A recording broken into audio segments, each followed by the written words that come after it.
절대적으로 누가 우위에 있다라고 판단하기엔 조금 이른 상태인 것 같아요. 구글은 검색하고 생산성, 도구 이쪽을 이미 다 장악하고 있잖아요. 구글은 본인들이 원래 잘하는 쪽으로 어프로치를 할 거라고 생각을 하고요. 오픈 AI는 AGI나 그쪽을 계속 밀고 나가지 않을까 생각이 들어요. 각자 가진 기반에서 비빌 언덕이 각자 틀린 거죠, 어떻게 보면. 그래서 잘 봐야 되는 거죠. A라는 회사가 동쪽으로 갔다고 해서 나도 동쪽으로 가야 되는 건 아닌 거죠. 내 여건이 다르니까 난 서쪽으로 가야 될 수도 있는 거죠. 네, 안녕하세요. TMZ 홍재 기자입니다. 예, 저희 정말 모시기 어려운 분 되게 바쁘신데 저희가 오랜만에 모셨습니다. KB국민은행 금융 AI 센터의 오순영 센터장님 모셨습니다. 아, 네, 반갑습니다. AI 시대의 부해지도라는 네. 책을 써주셔갖고 최근에 또 굉장히 많이 신기술들이 쏟아져 나오고 있어요. 근데 금융이라는 좀 더 보수적인 곳에 적용도 하셔야 되는 상황이고 또 많은 회사들 만나고 계실 텐데 지금 생성 AI 이 기술이 정말로 좀 믿고 쓸만한 그런 모델이 있습니까? 약간 이게 함정인 것 같아요. 우리는 모델에 매몰되면 안 돼요. 오픈 AI 모델 상당히 좋죠. 넘사벽이라고 얘기를 해요. 그런데 그 모델이 좋다고 해가지고 하고 있는 어떤 서비스나 아니면 내 일에 무조건 얘를 적용해야 되는 것도 아니고 그 모델에 매몰이 되면 안 되고 실제는 이런 것들이 많이 나오는데 그러면 내가 지금 뭘 해봐야 되는지가 먼저 좀 정의가 돼야 되는 것 같아요. 왜냐면 좋은 모델을 도입한다고 해서 그게 좋은 서비스로 나오지 않아요. 하지만 그 모델에 대한 이해가 있어야겠죠. 내가 뭔가를 하고 싶은데 그 뭔가를 하기 위해서 그 각각 모델들의 특성들이 좀 있을 거 아니에요. 우리가 하고 싶은 것들을 하이브리드로 다양하게 써야 되는 게 아닌가라고 오히려 생각을 하고요. 하지만 AI 자체를 이제 인프라로 보는 시선들도 있어요. 네, 그것도 맞는 시각이에요. 하지만 이걸 인프라로 전체로 깔아서 쓰는 데는 아직은 조금 시간이 걸릴 것 같다. 왜냐하면 비싸거든요. ROI가 안 나와요. 쓰면 좋겠지만 이걸 써서 그 효과를 얻어야 되는데 그 효과보다 비용이 더 많이 나간다고 하면 이게 무슨 의미가 있겠어요? 지금 그거를 갖고 와서 혁신적인 서비스를 체감할 수 있게 만들 수 있는 수준까지는 온 겁니까? 아닙니까? 그거는? 지금 만들고 싶은 건 다 만들 수 있는 것 같아요. 이 멀티모달 AI라는 것 자체가 거의 사람 같은 인터페이스를 가지게 되는 거거든요. 인터랙션이 가능해지는 거죠. 사람을 보면은 눈, 코, 입이 있어서 보고, 듣고, 냄새 맡고 이렇게 인풋을 받고 저희가 말을 하기도 하고 글로 쓰기도 하고 뭐 노래를 부를 수도 있고 그림을 그릴 수도 있잖아요. 째려보기도 하고. 그렇죠. 그게 사람의 어떤 이 메커니즘 자체가 멀티모달 AI인 거예요. 가장 사람에 근접한 서비스들을 할 수 있으니까 만들고 싶으면 만들 수가 있죠. 다만 정보가 정확하지 않은 것들이 허용이 되는 서비스도 있을 수 있고 아닌 것도 있을 수 있고 그래서 그거는 목적에 따라 달라지는 것 같아요. 지금 상태로는 비용이 사실은 제일 큰 문제인 것 같아요. 뭘 학습을 하려고 그래도 뭘 추론을 하려고 그래도 장비가 없어요. 그리고 서비스를 하려면 큰 비용을 들이면서 써야 돼요. 그게 어떻게 보면 제일 큰 문제일 것 같아요. 제가 봤을 때는. 기술은 많이 올라왔지만 아직은 그다지 어떤 비용 효율적이지 않다. 또 그래도 오랜만에 나오셨으니까 생성 AI를 만드는 회사들, 요 회사들의 이제 미래라든가 이런 것도 좀 여쭤봐야 될 것 같은데 여기 보면 또 회사 분석도 많이 해주셨잖아요, 책에도. 그래서 얼마 전에 GPT-4.5가 나왔고요, 오픈 AI는. 구글 같은 경우는 제미나이 1.5%를 발표를 하면서 구글 I/O에서 이제 이쪽 저쪽에서 우리가 좀 쓰겠다라는 케이스를 많이 발표를 했잖아요. 그리고 클로드 3 같은 경우는 주위에서 많이 얘기를 하는 게 예전에 챗GPT랑 대화할 때 그 패턴으로 봤을 때는 클로드 3가 대답 제일 잘하는 것 같다 이렇게 말씀들을 해주시는데 좀 쓰임새도 다른 것 같고 이 회사들 중에 지금 어느 회사가 제일 주도권을 잡고 있는 건지 좀 헷갈리거든요. 좀 해석을 해주실 수 있겠습니까? 헷갈리는 게 정상인 것 같아요.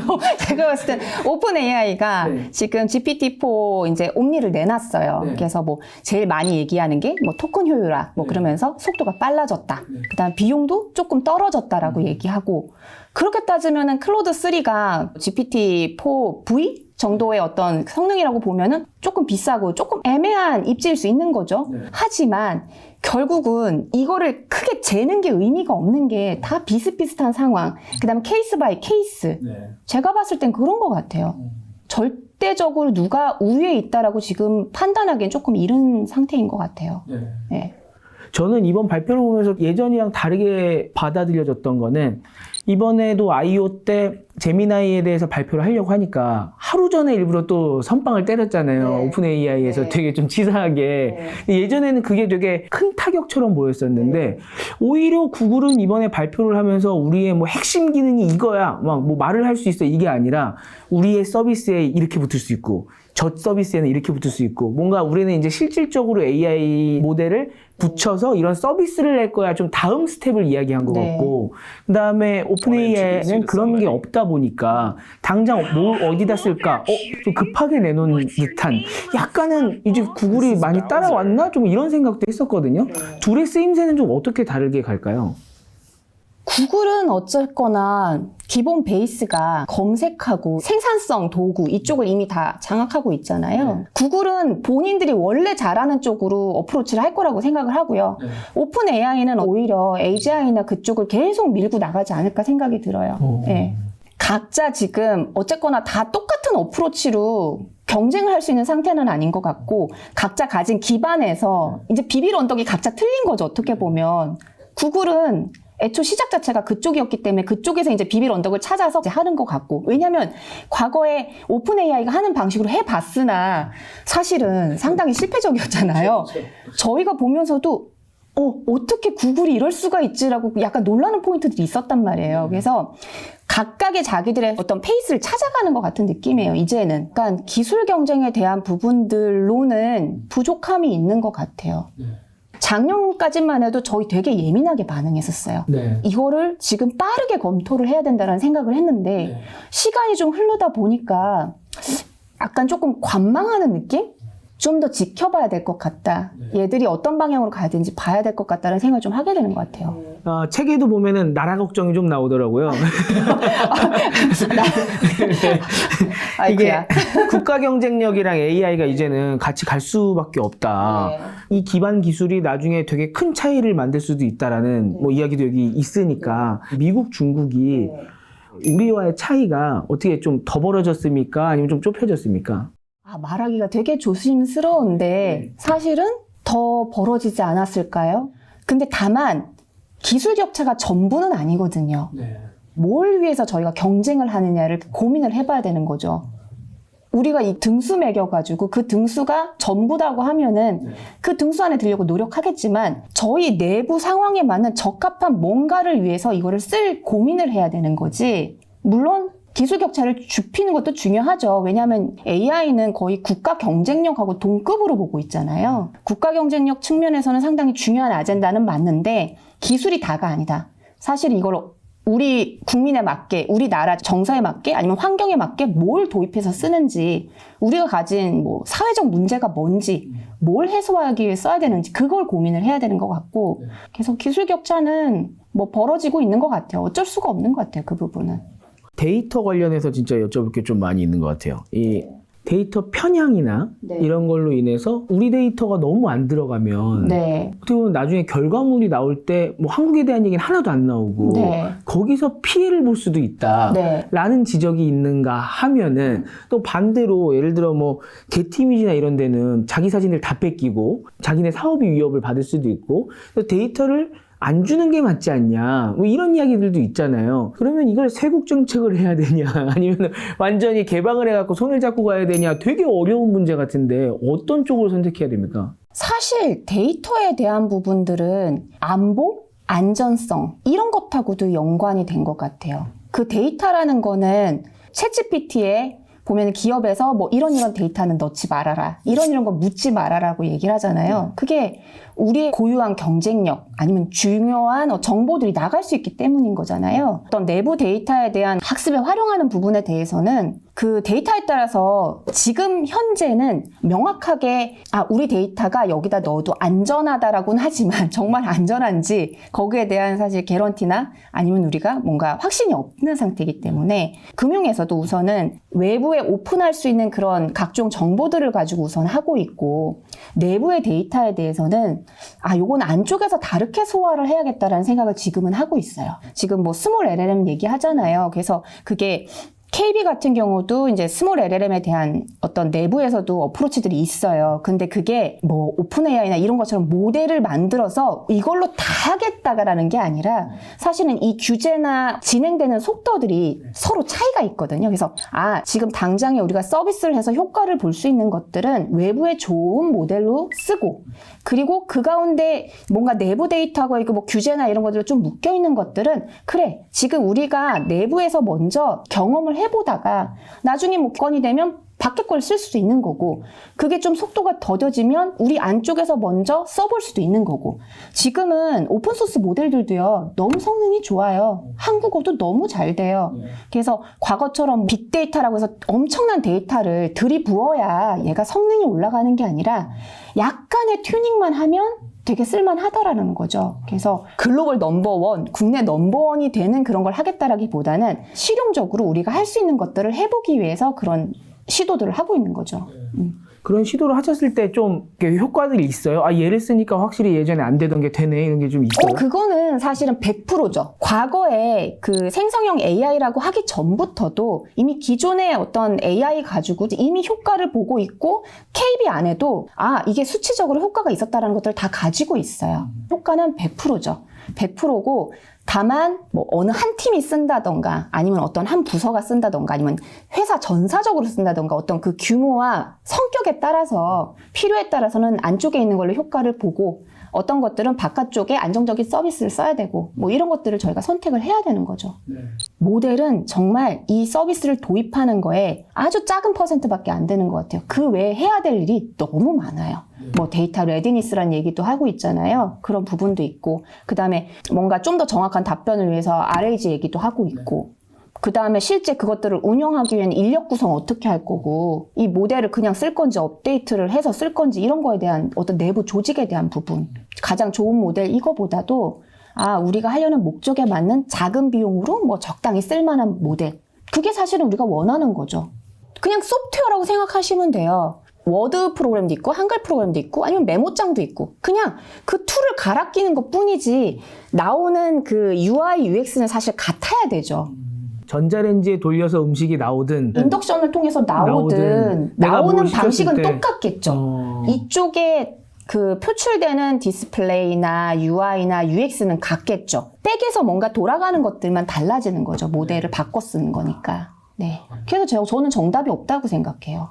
누구한테는 클로드3가 맞는 거고, 누구한테는 그냥 오픈 AI가 맞는 거예요.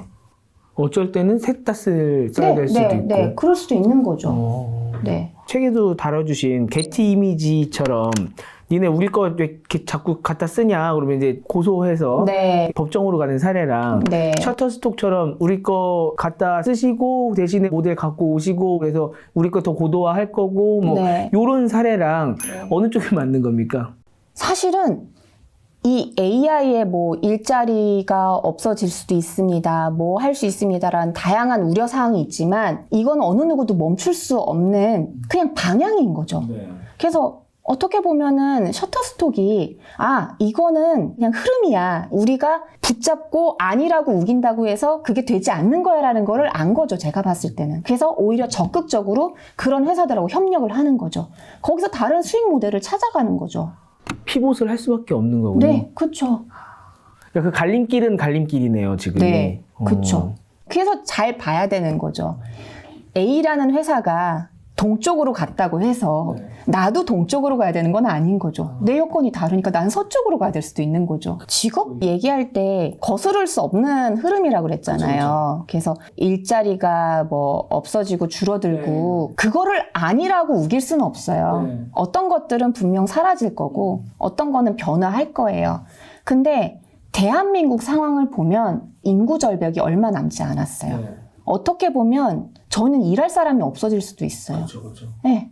그래서 그런 부분들을 상당히 AI가 메꿔줄 수 있을 것이다라고 보는 게, 전에도 프롬프트 프롬프트 엔지니어 얘기했었을 때 인터넷 정보 검색사랑 비교를 했었거든요. 프롬프트 엔지니어링도 어떻게 보면은 어느 순간은 또 다른 형태로 변화할 거거든요. 물론 그게 지금도 아주 유효하고 아주 중요한 역할을 하고 있는 건 맞지만 뭐든지 절대적으로 살아남을 수 있는 건 없는 것 같아요. 그리고 고작 그런 직업이라는 게 생긴 지 1년 반도 안 됐잖아요. 그렇죠. 1년 반도 안 됐는데 약간 기술 변화하는 게 아주 그냥 솟구치잖아요. 그렇다 보니까 뭐든 장담할 수가 없죠. 소라나 아니면 이제 이미지 생성 툴들이 나오고 작곡까지 잘 하는 거는 기본 세트로 이제 갖고 나오더라고요. 그쵸. 이번에 구글도 그걸 그대로 발표를 하더라고요. 뭐 문제 풀고 뭐 다 하죠. 이제 그런 부분들의 직업을 갖고 계신 분들은 어쩔 수 없이 피보팅을 해야 되는, 변화를 가져가야 되는 상황인 것 같고, 하지만 그분들이 항상 우리 도메인, 전문 지식을 갖고 계신 분들이기 때문에 더 빨리 피보팅을 하실 수 있는. 그렇죠. 그렇게 볼 수도 있고, 사실은 그럼에도 불구하고 그 AI가 메꾸지 못하는 영역들이라는 게 분명히 있을 거거든요. 일타 강사라고 하시는 분들을 보면 문제를 풀기 때문에 일타 강사인 게 아니라 정말 학생들 머릿속에 쏙쏙 들어가게 그것들을 짚어주잖아요. 그래서 어떻게 보면 뭐 개발자도 AI들이 대체할 수 있겠지만 전문적인 고급 개발자에 대한 부분은 절대 그 자리는 AI가 뺏을 수 없다고 봐요.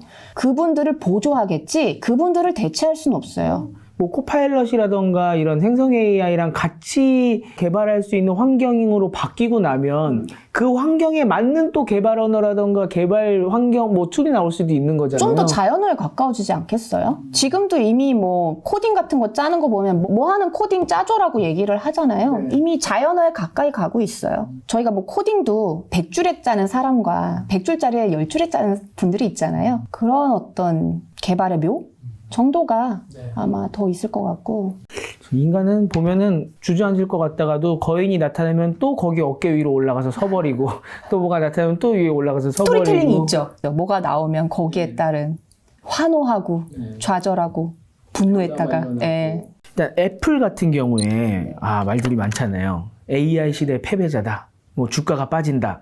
근데 AI 쪽, 그다음에 이 IT 쪽에 계신 분들은 정반대의 말씀을 되게 많이 하시더라고요. 애플이 지금 심상치 않다. 여기가 곧 승자가 될 수도 있다. 디바이스를 갖고 있기 때문에 다르다. 모델이 중요한 게 아니다.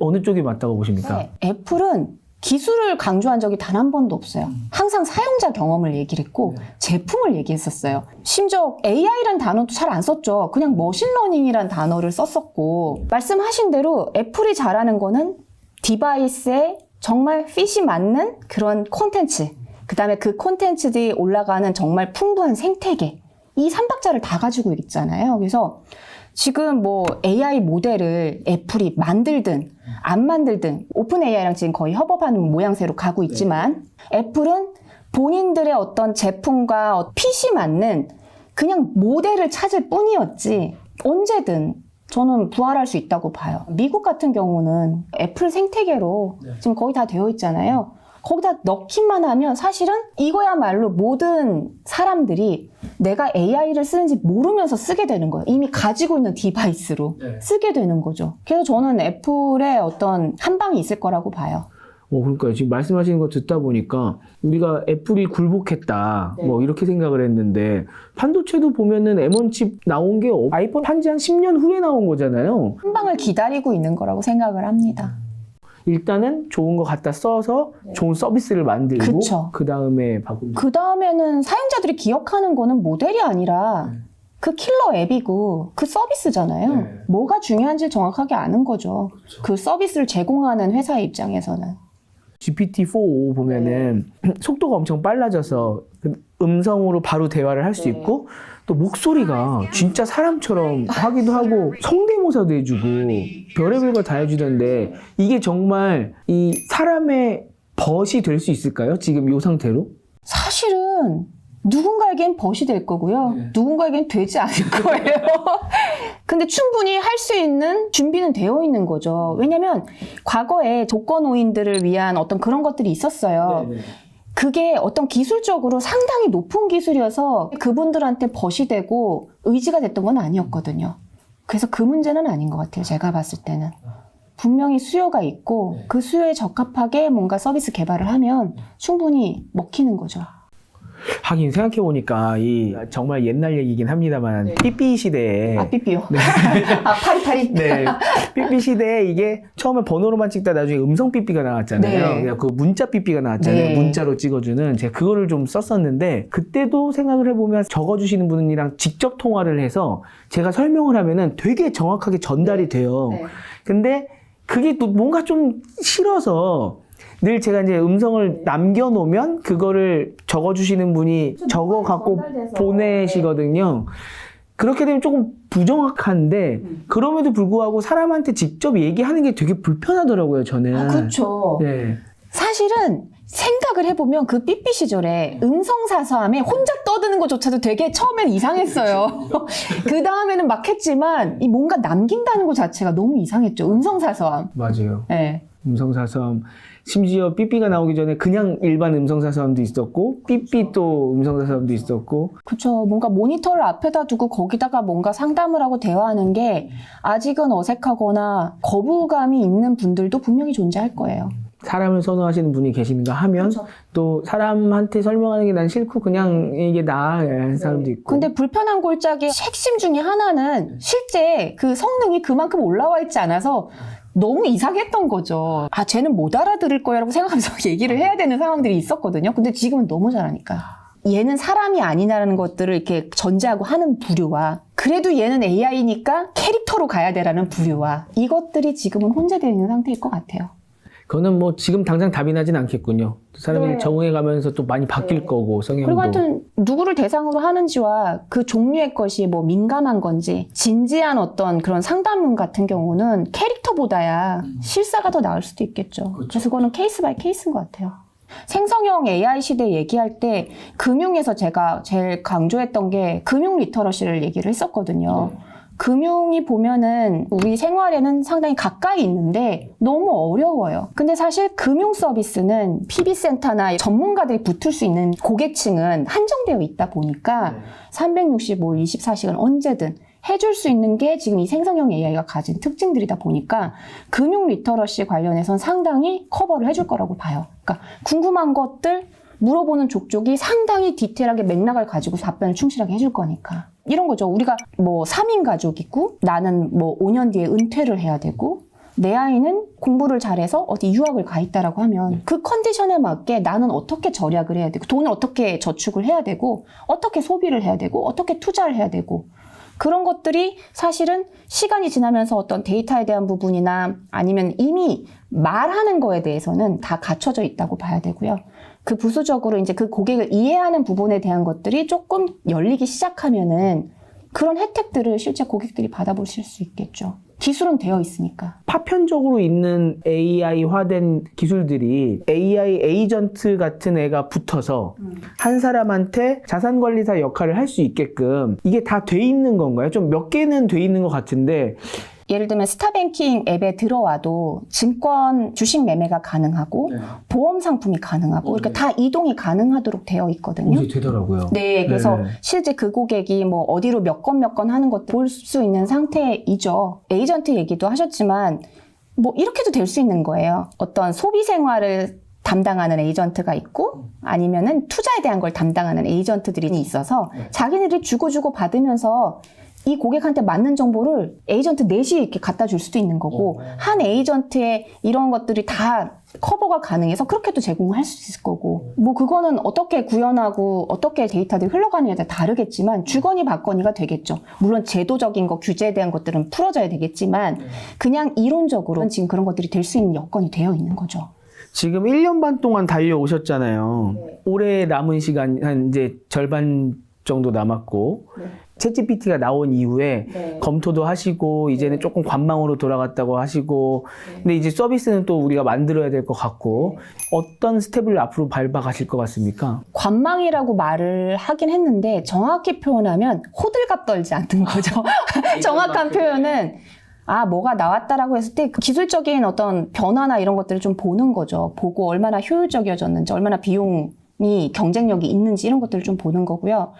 지금 저희 같은 경우도 그렇고 대부분의 금융사들이 비슷할 것 같아요. 작년에 이제 기술들이 정말 빠르게 변화하고 다양한 빅테크들과 스타트업들과 이렇게 저렇게 대화를 하면서 POC나 파일럿들을 진행을 했단 말이죠. 올해 같은 경우는 그래도 그 중에서 좀 더 효과를 낼 수 있는 것들을 몇 개 찝어가지고 실제 성과를 내야겠죠. 거기서부터가 이게 확산되는 스타트라고 생각을 하거든요. 그리고 그런 작업들을 KB도 지금 올해 하고 있고요. 네. 아마 다른 금융사들도 그런 것들을 할 것 같아요. 그건 꼭 새로운 애플리케이션이 아닐 수도 있겠군요. 그렇죠. 기존에 어떤 레가시로 있는 거에서 고도화를 시키는 것들도 있고요. 기존에 없던 것들을 아주 작은 프로그램이나 시스템을 만들어서 그것들을 시도해 볼 수도 있는 거죠. 저희 둘 다를 지금 다 하고 있어요.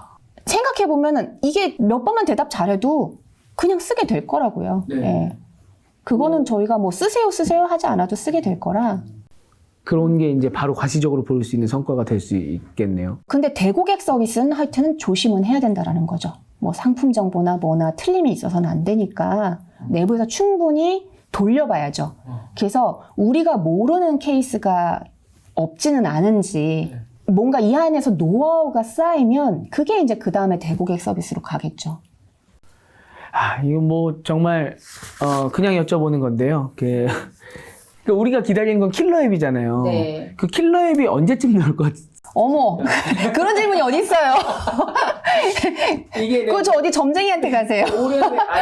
그거는 진짜 대답할 수 없어요. 예, 누군가는 준비를 하고 계실 거예요. 네. 그리고 그것도 뭔가 다 뭐가 맞아야 되잖아요. 타이밍과 사회적인 진짜 어떤 이슈로 인해서 그게 갑자기 확 올라올 수도 있는 거고, 그건 아무도 모르는 것 같아요. 그거야말로 우주의 기운이. 그렇죠. 우주의 기운이 필요해요. 예전에 애니팡 때도 보면은 참 이게 엄청난 게임은 아니었는데 모든 운대가 딱 맞아 떨어지면서 전 국민이 하지 않았습니까, 진짜로? 맞아요.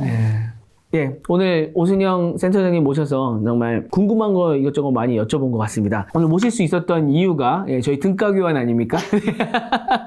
저희한테 시간을 내주시고 또 이게 그래서 책을 써주셨으니까 아무튼 많이들 봐주시고 또 이렇게 바쁘신 와중에 저희 티타임즈 오랜만에 방문해 주셔서 너무 감사드립니다. 또 뵙겠습니다. 네, 감사합니다.